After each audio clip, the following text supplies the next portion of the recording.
शाहिद नूनारी के मुताबिक जिले पुलिस का मास्क न पहनने वाले अफराद की गिरफ्तारी के बाद अहसन इक़दाम।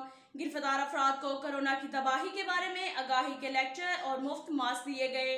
डीएसपी सदर सर्कल हाकिम अली ने मुलजमान को हवाला से निकाल कर ताउन की हिदायत की कि अवाम कोरोना की तबाही पर संजीदा हो, वरना कुछ नहीं बचेगा। डीएसपी ने मुलजमान को मुफ्त मास्क देकर आइंदा ताउन का तहैया भी लिया। तमाम मुलजमान SOPs पर मुकम्मल अमल करने के वादे पर रहा कर दिए गए।